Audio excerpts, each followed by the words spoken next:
So it shouldn't be too hard to follow along. So we'll go ahead and get started, if that's okay.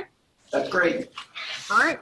So I'm going to talk to you about how librarians in really small, what I call tiny libraries, have extra opportunities to be really engaged and functional members of the community that are sometimes less available to those who work in much larger systems. At first, so I grew up here in the town where I currently live, in South Arkansas, and I moved to Baton Rouge to go to college. And after I graduated with my bachelor's degree in biological sciences, I decided that's not what I wanted to do. So I did a bunch of odd jobs, and one day I was complaining to a friend about how I really wanted to go back to school, but I couldn't decide what I wanted to go back for. And he said that I should become a librarian because then I could do a lot of different things all day, every day. And I thought that that sounded great, so I got into library school and then moved home to take care of my parents and started volunteering here in the meantime. And about 2 weeks later, the previous librarian quit. She wasn't a trained librarian. She was just sort of a babysitter for the space, and she had had enough. So that was how I got my job. When I started out, not only did I not have a lot of library experience, I did not have any county government experience, and I had only a couple years of customer service experience.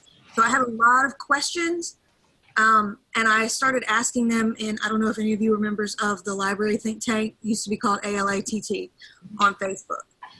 And there are about 35,000 librarians there probably, but most of the answers I was getting were things like, talk to your HR, but I am my own HR. Well, what does your IT person say? Well, I am IT. I'm everything. So there was a small group of people who helped me out a lot. And so I started a spin-off Facebook group called the Tiny Library Think Tank. And I'll get into that a little more later, and I hope that most of you will be able to join us there. So I'm on the second page. I forgot to show you.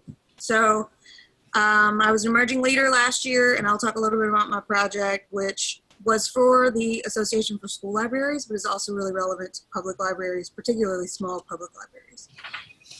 And I do work for YALSA too. I do committee work. I was coordinator for Quick Picks last year, and this year I am on the Great Graphic Novel for Novels for Teens list, and that's a lot of fun. So a little bit about my situation. My library is in a town in the least populated county in Arkansas. Which is, there are 5,000 people in about 750 square miles. We have one stoplight in our entire county. We have one K through 12 school that's home to about 600 kids. We have no grocery stores, a couple tiny restaurants. But other than that, there are no recreational options. There's a Red Box at the Dollar General, and we have a couple playgrounds. But that's it. My system is a 2-branch system. We serve just over 5,000 people. We have our main branch here where I am, and then I have a satellite branch about 20 minutes north of here, and they see maybe 15 people a month. So when I started here, we had no teen collection. I did not have a shelf list or even an Excel list of the books that might be in the library. Card catalog hadn't been updated in over 20 years. There were no written policies other than the legally mandated computer policy, and that had been written in 2002, and I started in 2015, so as you can imagine, it was horrendously out of date. The library had never had a website of any sort. Our hours were not listed online, even with Google, and there was no summer reading anything for kids. We still don't have nearly as much programming as I would like for us to have, and our hours are still pretty terrible. We're only open 20 hours a week because of our small budget. I am about 70% done maybe with our retroactive automation, which is, we have about 30,000 items in-house, and I've done that all by myself in spare time. We have made a lot of progress, though, towards some of our strategic goals, which in the beginning were sort of just a list in my head. This past fall, I finally got it together and made a real strategic plan for 2019 to 2021 to kind of help keep myself on track and guide what we're doing. Measuring results is something I'm going to talk about more later, but you can see from the chart on the next page that what we're doing is making a difference. There's still a long way to go, and circulation hasn't increased a whole lot. It has some, but not. What's really important to me here is that the visits number. We're seeing about almost twice as many people through the doors each year as we were when I started. So at the very least, the community is more aware that we exist, which is where I felt like we really needed to start. The next slide shows our summer reading program participation, which has gone way up. Our numbers were a little bit lower this year. We're still trying to find a balance between what is feasible and what is not, because there are just two of us. There's me and I have one tech. And so while we would like to offer multiple programs every day, it's just not possible. So numbers are down a little this year, but hopefully they'll be back up in a more sustainable way next year. Last year was completely overwhelming. So a few months ago, while I was trying and failing to get direct state aid from my library, one of the high up library officials in Arkansas said to me, well, if the community doesn't support the library, then why should the state support the library? But to me, that's backwards.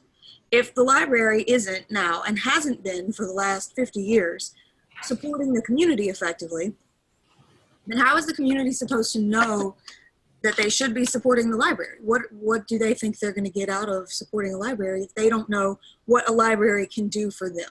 So first and foremost, I think it's a library's job to support their community, and the community's support of the library will follow.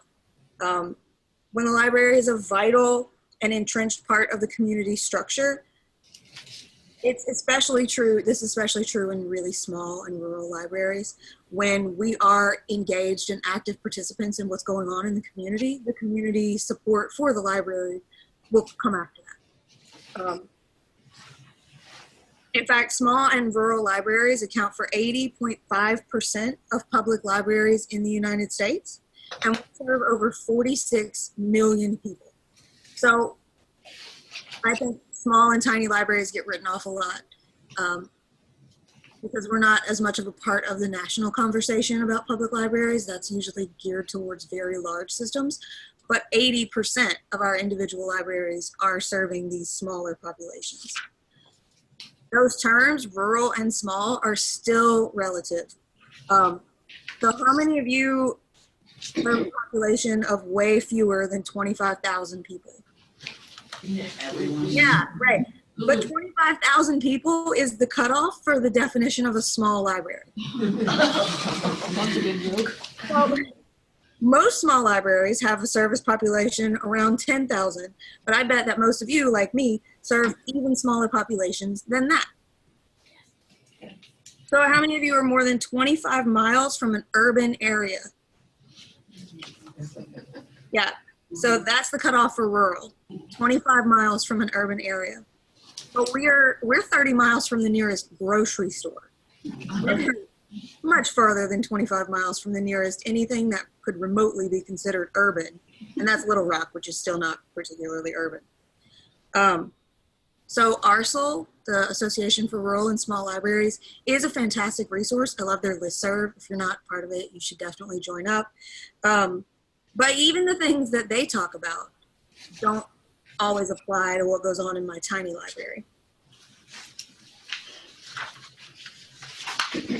The tiny library think tank on Facebook kind of came out of this problem. There were a group, like I said, a group of librarians who always seemed to respond to my questions with pertinent information that actually helped me. And so I decided, rather than keep spamming the entire 35,000 person group, we would just break off, and then I could ask specific questions and they could help me We've grown now to almost 950 members, and that's librarians and support staff and board members and volunteers from a wide variety of types of libraries that serve small populations. Just in the last 2 weeks, I went back and looked, some of the topics that we've talked about have been wine tasting programs, advice for handling library space, internet filtering, genrifying children's nonfiction, periodical circulation, community partnerships, dead things in your library and how to deal with the smell when you can't find where it's coming from, and programming questions and ideas for all ages. So this really is a place for people who, like me, are wearing all the hats all day, every day. We talk about some really interesting things, and I really love this group. So also in Tiny Library Think Tank, a friend from South Carolina, he's a friend now, but he was one of the original members of the think tank, and he made this logo for me that you can see on the Tiny Library slide here.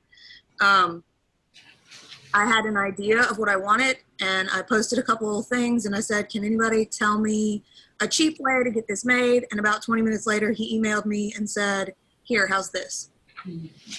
And I use this logo on everything now. So the unique nature of our tiny library organizations gives us a lot of opportunities to turn what at first glance seem to be the biggest challenges that we face into opportunities to help our communities and leverage their strengths. We face a lot of different problems in our larger library counterparts, but the solutions often lend to strengthen bonds between the library and the community, in particular between the librarian and the community. So some of the things that I think when I first started seemed like major hurdles and challenges to me that I have come to see as opportunities for more effective community service are ways that I've increased community engagement, allocating resources, evaluating services, making sure that we're serving all members of our communities, using volunteer help in an effective way that's actually helpful and not a hindrance. Something that I borrowed from the education world called working with a growth mindset and avoiding burnout. Because you can only do as much work as you can do. So if you get burned out, then you stop being as much of an asset to your community, right? And we're doing all these things with a very small staff. And like you, I mean, like me, you may not even have a private desk. As you can see, this is my workspace, and those are the public bathrooms right behind me, and our kitchen and our stacks are right here. So there is no privacy.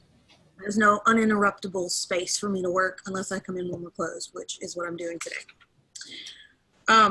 So the first question that you need to ask yourself when you're working toward these goals and turning these challenges into opportunities is, who are your stakeholders? So you guys just want to, oh, I can't hear you, can I? So when you think about your stakeholders, people think, okay, our patrons are our stakeholders, our library board is our stakeholders, but there are lots of other people that you might not initially consider stakeholders who are. I went to the Research Institute for Public Libraries, I think is what it's called, conference last year, and somebody there said something that really stuck with me. They said, your stakeholders are people who think of them as literally holding a stake, and they can either use it to prop you up like a tent, or they can stab you through the heart with it. So anybody who has that power in your community is one of your stakeholders. So also consider your staff outside of yourself, your county elected officials, anyone that you might potentially partner with in your community is a stakeholder, other local business and industry leaders, so anyone else who has a vested interest in the community is your stakeholder, as well as your future library users. So people who don't currently use the library but could in the future use the library are also stakeholders because they are also paying taxes that support the library. So there's a specific way that I like to deal with these people who are our stakeholders. Figure out who they are, make yourself a list, and don't just list positions like county judge, mayor, list actual names of people. And then go through your list and make appointments to speak with those people. And when you go in, don't say, what can the library do for you? Don't lead with the library at all. Just go in and listen to what they have to say. Ask them, what do you think are the most important issues facing our community? Anyone who's got a vested interest in a community can talk about this for hours on end. They all have their own priorities and their own ideas about what are the most important issues in the community. And if you listen and take notes and then go back later and look at what you've written down and think, okay, so what about this can the library tackle? Then you're ensuring that the things you're doing are things that the other higher up stakeholders in your community are going to see as valuable, which increases your value to them. And it also solves what really our community needs. So an example of this is when I started asking this question, I heard over and over and over, kids are bored in the summer. There's nothing for kids to do in the summer because we don't have any recreational anything. It's so far to go to the movies. It's so expensive. People can't afford any of these things. So I made sure that summer reading was my biggest programming priority. We don't do a lot of programming at other parts of the year for children because there's sports and school and our hours are not great. But in the summer, we hit that hard, and it has given me access to a lot of community members that I might not otherwise have been able to convince of the value of the library. So other than these conversations, there are some other ways to assess community needs. Some of those are youth and teen advisory groups. Let me back up a second. So community needs are vastly different in these rural areas than they are in urban areas, obviously. They're also incredibly specific to your particular area, and no one knows those things as well as you and the other members in your community. So what someone else writes about what are important issues in rural communities may not actually affect you at all, and that's why it's really important to assess your specific community with the people who live there with you. A good youth advisory group can help you stay up to date on what is currently popular and keep an eye on what might be becoming popular. In 2016, my teens were just getting into the Hunger Games. So that's a good, 8 years behind the rest of the world, which does tend to happen in these areas. But my youth and teen advisory group was a really great way for me to see that need coming and make sure that I had the books in-house, and then we did showings of the movies and things like that. You can also do focus groups, and if you do focus groups, make sure that you include patrons and non-patrons so that you get a good range of feedback. Community meetings, you can attend community meetings and listen to what is going on in the community. That's a great way to gather information. And then surveys, and I'm going to talk a little bit more later about surveys. Web Junction has a really great webinar on using surveys in libraries. And I'm going to share the link in the chat, and hopefully Eric can send it out to you guys. From the Web Junction webinar that I did, there's also an activity guide for working through some of these things that I talk about today. And it includes the link to their survey on webinars and some other pertinent information.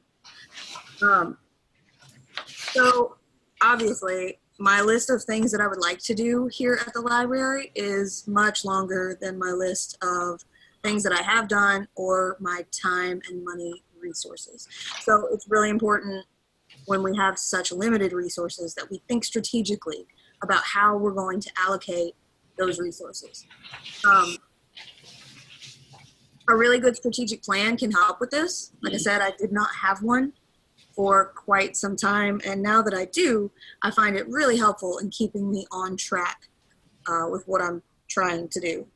The trick here, I think, is to prioritize really well and then focus on one thing at a time. I find it really easy, and it may just be because I'm an ADD sort of person, but I start 400 projects and I'm not seeing them through all the way to the end. So if I have to make myself slow down, focus on one thing at a time and make sure that it's completed before I start the next thing. So when you think about allocating your resources, What is your most valuable and limited resource? My first thought here was money. Obviously, I need more money. But even if I had unlimited financial resources, that doesn't give me specifically unlimited time. So what I do with my time is the most valuable resource that I have. Even if you had infinite money to hire infinite staff, your expertise is still limited to you. And you could train them, but that takes time, right? So our most limited resource overall for all of us, I think, is time. Which is why time management is really important. And these are some ways that I have learned to manage my time better at work and outside of work so that I am making the most of that resource. I spend a lot of time planning, and it keeps me from spinning in circles. I keep detailed schedules, to-do lists, and plans for each day. I have a notebook, like a mastered notebook, and that is everything I need is in there. Every meeting I attend, the notes go in the same notebook. Every day, my to-do lists go in the same notebook. And it just keeps me all in one location. I really like interval working, so I can set a timer and work really hard on something for 15 or 20 minutes and then step back from it and take a break. This helps me a lot too with patron interruptions, which happens so frequently. I can tell my tech, okay, I'm setting a timer. If anybody comes in, tell them they're just gonna need to wait like 5 or 10 more minutes and I'll be available. But right now, I am gonna try to zone in on this thing that I need to write and get it knocked out. Don't make anything from scratch if you can help it. Somebody somewhere has already done something similar to whatever you're trying to do. You credit people, but librarians are the best at resource sharing. We love to share what we've done, and we love to let other people use what we've done. So rather than try and create things, ask other people if they've done it and if you can see what they did. That sounds like a simple one, but it really does save me a lot of time. And a bonus here is that it creates a lot of interactions with other colleagues, which in tiny libraries, which can be really isolating and lonely, that's really important to me, is getting a chance to network and talk to other people who are doing what I'm doing. Another resource that you can really leverage in small communities in ways that you might not be able to in larger communities is indirect financial assistance through partnerships. In large communities, there's often a lot of red tape and a lot of moving parts to these kind of partnerships with other organizations. But here, it's as simple as me going to the Lions Club lunch at the school and talking to the president, who was my second grade teacher, and saying, here's what I'm doing. Can you guys help? There aren't a lot of introductions that have to be made in small communities because we're insular places and most of us already know each other. Potential partners also don't know what you're doing unless you tell them, and they don't know how they can help unless you ask for specific things. So once you've talked to them about what they think the community's problems are, which is where I would suggest starting with all of these partnerships, let them know what you're doing and ask for something specific. So like I said, our Lions Club is a great one. They fund my summer reading program every year. And every year I take them a spreadsheet and I show them, here's what we did last year, here's how many kids we saw, here's how much it cost, here's our average cost per program per child, and here is what I'm planning to do this year and what I need from you guys. And so far every year they've offered me a little bit more money than what I was actually asking for. And they also turn into fairly good volunteers. A lot of them come by and see what's happening during programs and use library services now that didn't before. Local newspapers too. I don't know about you guys, but our local newspaper really struggles to find enough news to bother printing the paper every week, especially through the summer. So this summer, probably every other week, we were front page news because we made bath bombs or we had, an astronaut food taste test or whatever.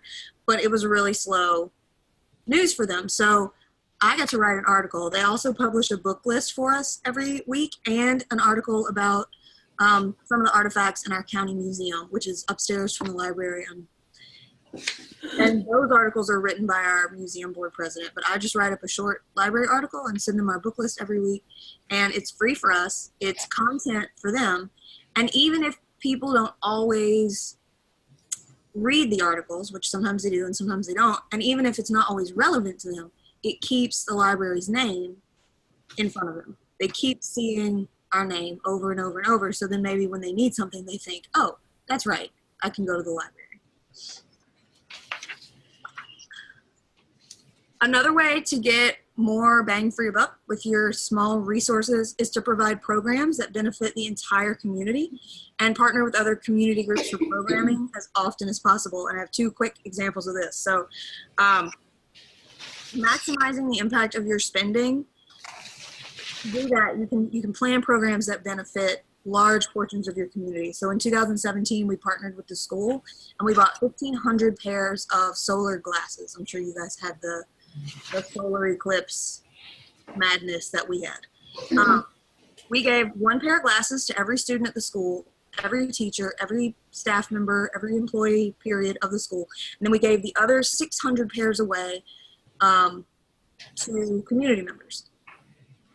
We invited everyone to come to the school grounds to watch the eclipse, and my tech and I closed the library for about an hour, and we went to the school and watched with them. So not only did we have a program that served about 1,500 people, including every student at the school, we got FaceTime with pretty much the whole community that is affiliated with the school all at once. That program cost us just over $300, which I felt like that was a pretty big return on our investment.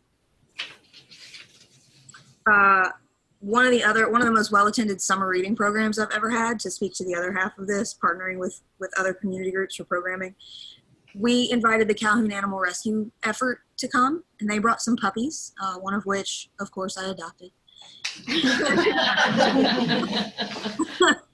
And we have a local apparel company, and they donated old t-shirts that either were misprints or they hadn't been able to sell, and we cut these shirts up into strips, and the kids, we had about 30 kids, and they made about 150 braided t-shirt toys for the dogs that are picked up by this animal rescue, and then these dogs are transported north to larger rescue facilities. So every dog that came through for the next 150 dogs that came through got their own toy to take with them to their new home.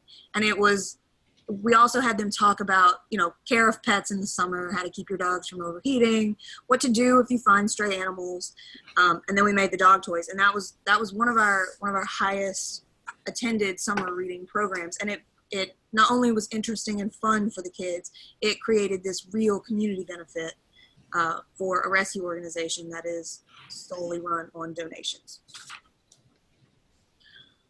All right, so another important piece of strategic resource allocation is knowing why you're doing what you're doing and whether or not what you're doing is effective. And this is where surveys come back into play. So you can use surveys to gather community feedback. Before you implement anything new, I would encourage you to think about the kind of metrics that you can collect to determine whether or not what you're doing is effective. There are lots of advantages and disadvantages to surveys, and there are especially lots of disadvantages with in-house customer satisfaction surveys. But on the flip side, those surveys can give you lots of good anecdotes and quotes, and my board really likes to see that. So when I have patrons fill out our little survey, and we have a 98% perfect customer satisfaction number, I know that, that's probably not quite accurate because the survey, I'm standing there. And it's on an iPad on the front desk, so they're not going to be too mean. And also, I'm only surveying people who already use the library, and you can imagine if they're repeat library users and they're fairly happy with the service they're getting. But I'm not getting any input from people who are farther outside of our reach. I mentioned earlier the Web Junction webinar on surveys, which is really great, but a few quick notes that I want to make about using them. Like I said, this data is great to show your stakeholders and your board. It gives you good quotes for marketing material and promotions, and it gives you some data to use to support your decisions. So I like to do surveys after story time. It kind of gives me a guide to go on. Sometimes I get a good idea for what to do for the next story time, or something that is working or is not working as well for my patrons. The bad news is that the data is not super reliable for these kind of surveys. They only work if we remember to ask people to take them. You know, like I said, ours is on an iPad on the front desk, and generally we ask people to take it while we're checking out their books, but sometimes we forget, sometimes the iPad is dead, sometimes they're getting one thing and there's just not enough time, or they don't want to, and then the questionable honesty comes into play here because we're standing right there. And it only surveys current users, like I said. So you want to think about using this kind of data to make decisions. And if you're really making big decisions based on this kind of data, make sure that you're reaching outside of your library and trying to get survey responses from a broad spectrum of people. And I would also recommend Google Forms and SurveyMonkey. Those are my two favorite free survey resources, and they're both so easy to use. All right, allocating resources. You want to be careful that you're not allocating your resources in such a way that you're only serving the visible majority of your community. You want to make sure that you're serving all of your community, the visible and invisible parts, the majority and the minority parts of your community. And that means getting a little creative with resource allocation, but it also just means paying careful attention to what you're doing and how you're spending your money, particularly on collection development. The next slide is my soapbox slide. So your community is more diverse than it appears. I think in very rural, very conservative areas, it's very easy for us to believe that we don't have LGBTQ patrons because we don't know who they are. In larger areas, it's easier to assume that you have all kinds of patrons because you're going to see more different kinds of people. But in rural areas, it can be dangerous to be openly LGBTQ. And it's still our ethical obligation to serve our entire community, whether we know who those people are or not. All citizens deserve public library collections that accurately reflect the entire world around them as well. So if your patrons don't think that they need access to these materials, that doesn't mean that we shouldn't still provide access to these materials. That it's an easy slippery slope to become an echo chamber if you think, you know, well, my patrons only read things by these certain authors in these certain genres, and those are the only things that you purchase. When you're doing book displays too, this is just a sort of an aside, make sure that you're including books by authors of all different backgrounds, all different ethnicities, all different sexual orientations in every display. So you don't want to just have displays that are, you know, Black History Month, Black authors in February.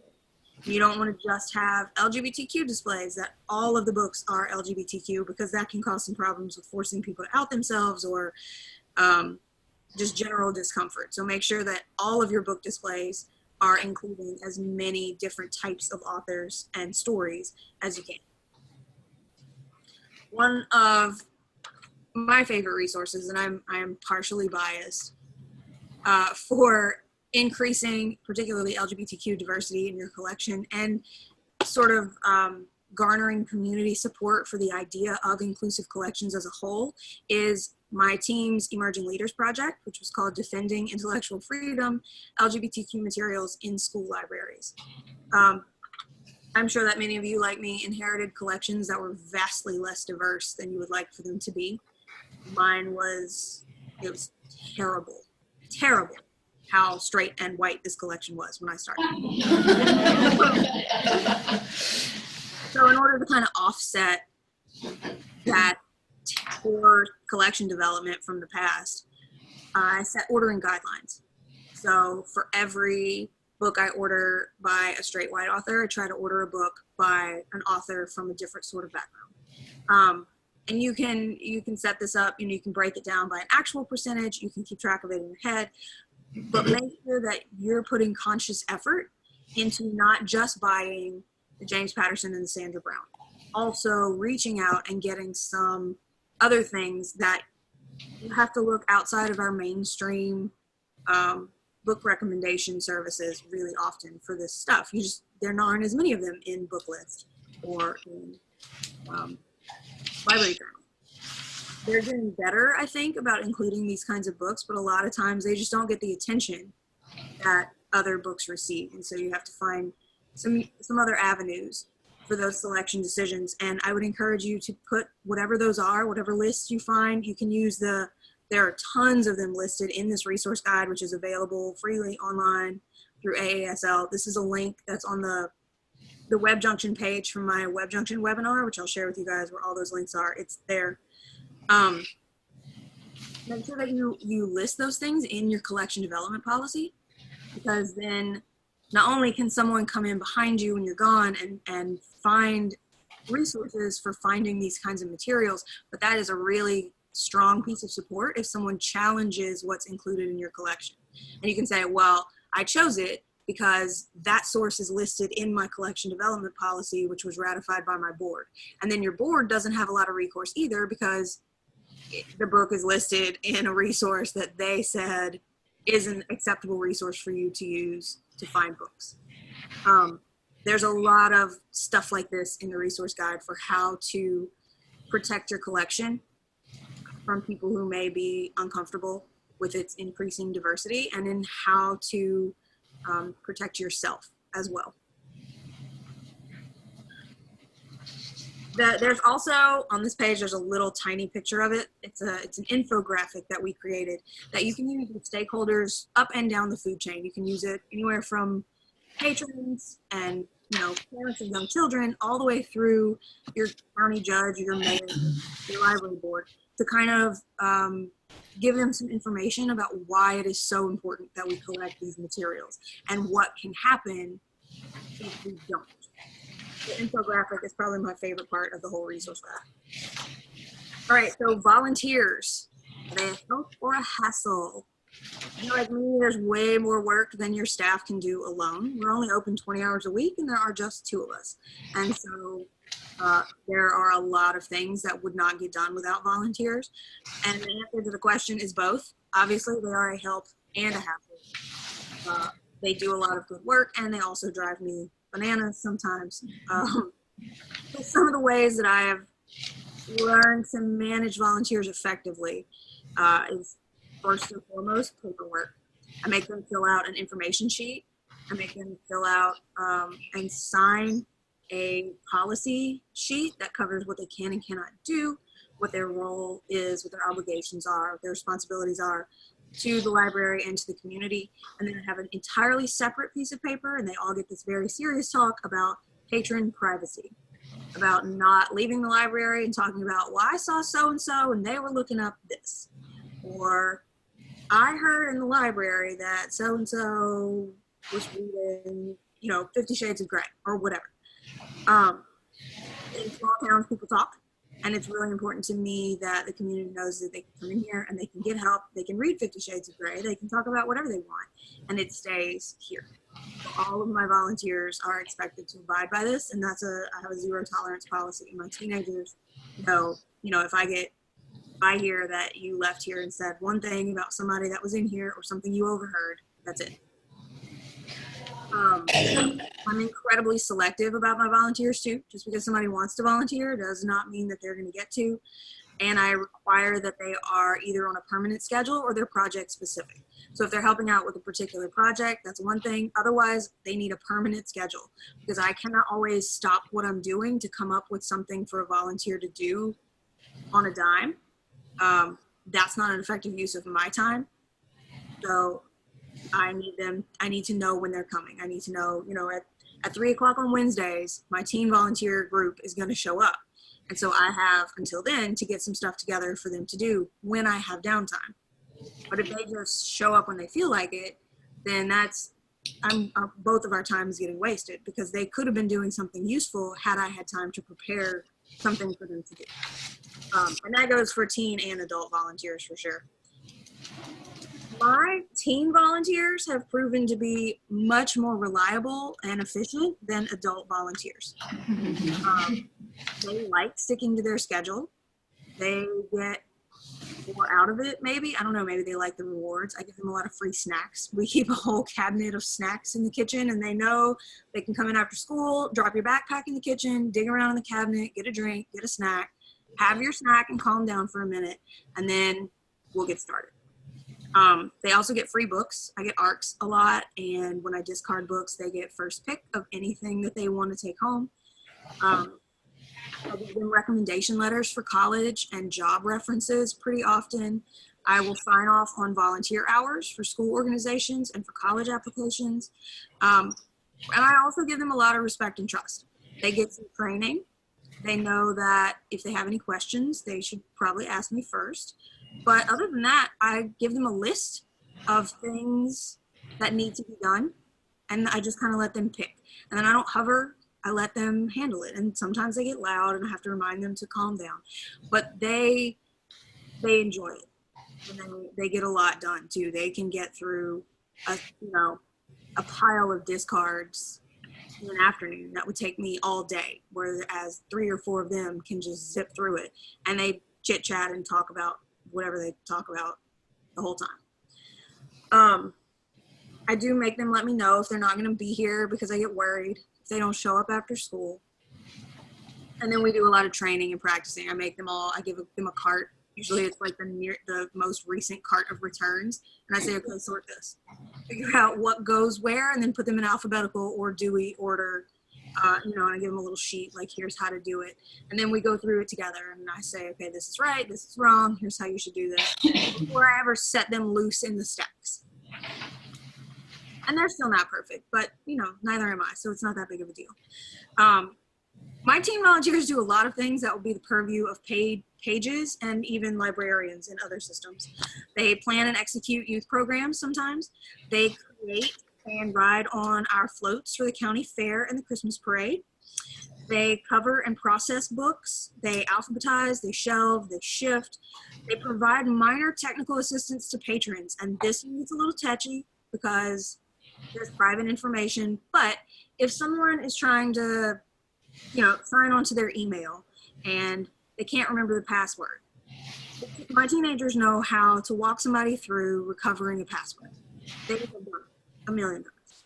So as long as they are abiding by all of the privacy things that we've talked about, I let them help out with little stuff like that. This person came in and they don't really even know how to use a keyboard. So how do I get to this website? The person asked. They have a piece of paper with a website written on it. How do I get to this? The team can open a browser and type in the website.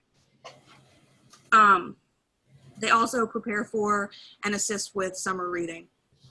My summer reading program would not happen without my teenagers, especially when we have days like the day we made bath bombs, and I had 40 people making bath bombs here in the kitchen, and it was a mess. And without those 6 or 8 extra hands from my teen volunteers, there would have been no way. So I love them.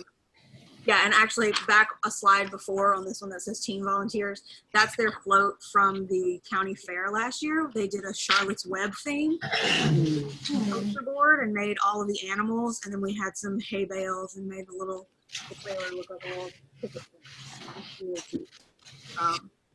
And we did not win best float, but we were upset because we should have. So another way that we can be resources for our communities. So stepping aside from resource allocation, sort of, although this also does take time, so it requires a little bit of planning. But if you're like me, social media feels like a waste. It's like a drain. I hate doing it. I like the Tiny Library Think Tank, but I don't like doing my library's Facebook page. I don't like having that responsibility all the time. But it can be a really useful thing for us to do for our communities. So if we have Facebook pages that are regularly engaging our followers with library-related content, then when we share out important community news, we're getting it to that many more people. So when you're using social media for your library, you want to choose the most used platforms for your patrons. I think in some communities, Facebook is on its way out, and Twitter may be very popular. Here, Facebook is still very popular, particularly among the like over 25 crowd.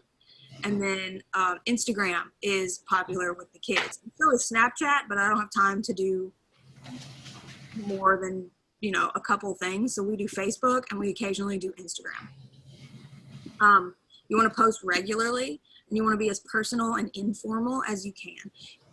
Who you are as a librarian is a big part of how your community sees your library in these tiny libraries. You know, our staff is not this sort of big, anonymous, nebulous thing. Your face is the face of the library for the most part. And so when you're using Facebook, you want to try to make sure that you are coming through, that they can tell that it's you running this Facebook page. There are two resources that I really love for finding shareable content. You can use the Shareable Click, which is a group on Facebook where they share a bunch of things and people share what is or is not working well on their own library's Facebook. And you'll see there's a huge variety in what works for some communities and doesn't work for others. Sometimes people share things and I look at it and I'm like, I would have people with picketing outside of my library if I shared this on our Facebook page. And then other times people say, you know, well, I shared this and nobody really liked it. And I think, oh, that would go over so well with my people. And then the library market Dropbox too is another one. And that's a huge resource and it's free. And the link to it is on the link to both of these are on the Web Junction page for my webinar too. So I would encourage you to dig around in there and see, you can schedule posts. Sometimes I'll sit down and schedule some for far out. And that way I don't have to think about it when I'm trying to do other things, but it will pop up on its own. It's also, I think, more time effective to schedule, to sit down and do, you know, 4 or 5 posts at once that are scheduled to be spread out, rather than stop what you're doing to do a different one every other day or whatever. Okay, so the growth mindset, this is something my husband and my father are both teachers, and this is something that they had to attend a workshop about. They come home and they're both like, duh. And I'm going, oh, actually, this is really fascinating. I think I can use this. So it's an education term coined by Dr. Carol Dweck. And the idea is it describes these underlying beliefs that people have about learning and intelligence. So when you take a group of students and you tell them that they work really hard at something and that they have the ability to get better at it and to get smarter, then they understand that effort makes them stronger. And when you tell a group of kids that they must be really smart, as in it's an intrinsic thing that they were just born with, then it can heighten anxiety and it can make them less willing to put forth the effort to improve their abilities. So there's this little chart and this little picture. So there's this mixed growth mindset. And there was a study where they had kids with puzzles, and they gave one group a hard puzzle, and then they gave both groups got a hard puzzle and an easy puzzle. And one group of kids, they told them, you worked very hard on that. The other group of kids, they told them, well, you must be really smart. So then at the end, they let the kids pick which puzzle they wanted to take home, the hard one or the easy one. The kids who got told that they worked really hard all took home the hard puzzle. And the kids who got told that they must be really smart took home the easy puzzle. So they showed that, you know, if you think of yourself in this capacity to always be learning and to be growing, and that your intelligence is not something that you're ever done developing, you're more willing to take on more difficult tasks and feel fulfilled by having worked hard at these difficult tasks. It increases your resilience after failure and actually leads to better overall outcomes in all of the work that you do. And there's a great quiz that you can take. There's a link He sends you guys the slides, and this is also on the Web Junction page. There's a quiz that you can take that will tell you sort of where you are on that sliding scale, where your mindset is, and then give you some information for how to sort of transition yourself into a growth mindset. I talked earlier a little bit about professional interactions and how important it is to me to talk to other people who are doing what I'm doing, because in my community, there's no one else who understands what a public library truly is supposed to do, other than what I've told them, which is not quite the same as having these conversations with someone else who has been through the theory, who has worked in this job. One of my favorite ways to do this is these virtual conferences. So that next slide has four free PD resources. Participate live when you can, because then you get that real-time face-to-face interaction. This is a great way to avoid mental and emotional burnout. The camaraderie and the community of librarians helps me out a lot with staying on. My very favorite of all of these is the SLJ Team Live Conference, which is next Thursday, I think. It's like all day, and you can get free ARCs. Lots of companies do giveaways. The authors that they usually have are just fantastic authors to listen to. And then, of course, there's LibraryCon, there are book list webinars and Web Junction webinars. And Web Junction webinars usually tend to be geared toward smaller and more rural libraries. So a lot of times they are incredibly important and useful for me. There's also, if you look back through the book list webinars, I did one last year on reluctant readers. So the first, like, 2/3 of that webinar is publishers talking about books that are coming out for reluctant readers, but the end of it is me talking about how to get kids who think they don't like to read. Right, so I love this quote, and this one is above my computer up here. It says, "You can do anything, but you can't do everything."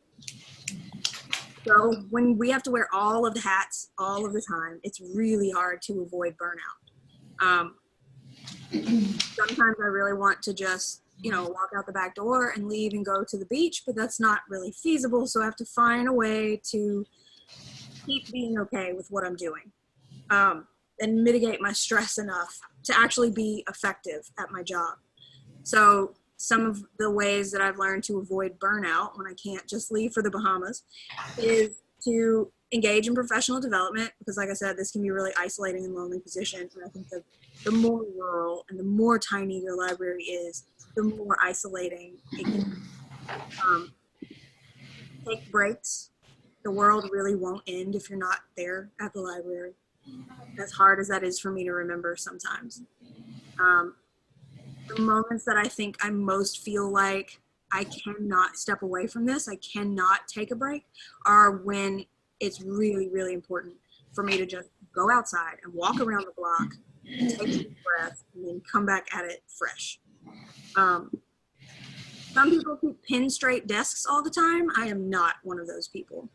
I am organized up here. I am not always organized out here. And some people say, oh, I like to clean my desk on Friday before I leave for the weekend. So when I come in on Monday, it's all done.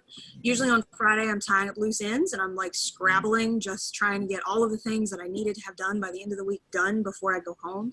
And then the last thing that I want to do is sort through the detritus of all week, which is what my desk is usually like. So on Monday morning, I go in a little early and I turn on a true crime podcast or something, and I take a little while and I straighten up and I go through everything that I did last week and I say, okay, this is trash now. This is still useful. This is my pile of stuff that I need to keep working on this week.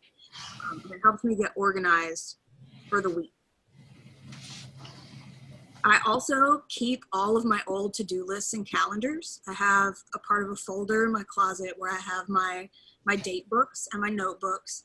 And sometimes when I start feeling like I'm not making any progress, I'm spinning my wheels, I've been here 4 years and these things have not gotten better, I can flip back through those books and go, oh, but look at all of this stuff that I did accomplish. look at all of these to-do lists with all of these lines crossed out of things that just because I don't remember having done them, I was getting things done. So I'm just going to keep chugging along because there is progress being made, even if it's not maybe at the rate I would like to see it, which is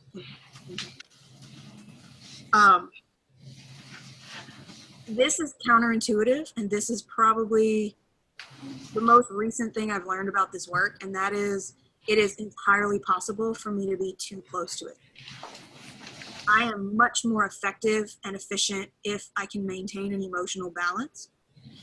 If I let all of my patrons' problems get under my skin too much, then I don't go home and relax and come back able to help my patrons as well as I was helping them, because I'm still caught up on, you know, all of these feelings for all of these other people that I saw last week.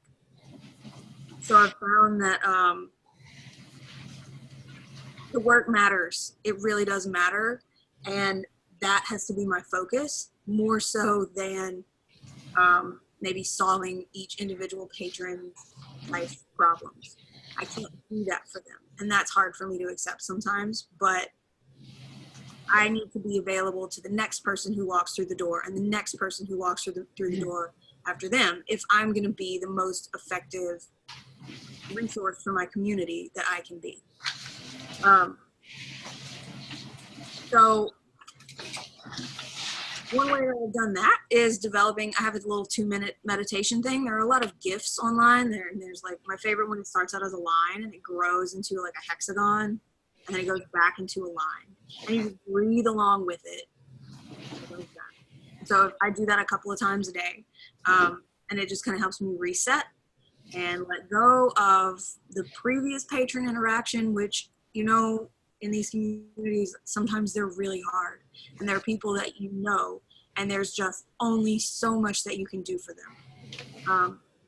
But for me, at least, I have to find a way to take a step back from that and let it go so that the next person who comes in gets as much of me as every other patron does. So that's pretty much all I have today.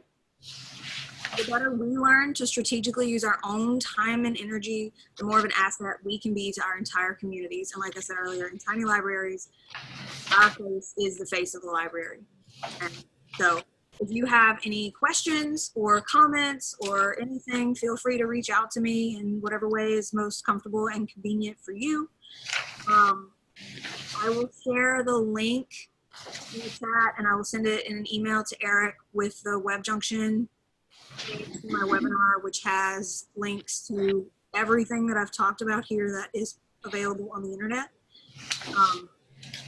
including my library's website where all of our recently updated policies and procedures are posted. So does anybody have any questions that I can answer now? Questions?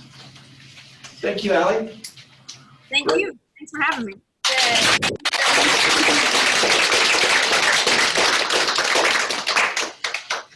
If there aren't any questions, then we'll say goodbye to Allie. Great insights. I picked up a few interesting things there. Most of the folks here, I think, can relate to a lot of the things that you said today. And small systems, one-person systems, where everybody or their bosses or whoever, their patrons expect them to do everything instead of just anything. And all right now. Yes. Yes. So thank you very much, Allie. Thanks. Y'all have a good rest of the day. You too. Thanks. Bye-bye. Okay, so why don't we take a few minutes here and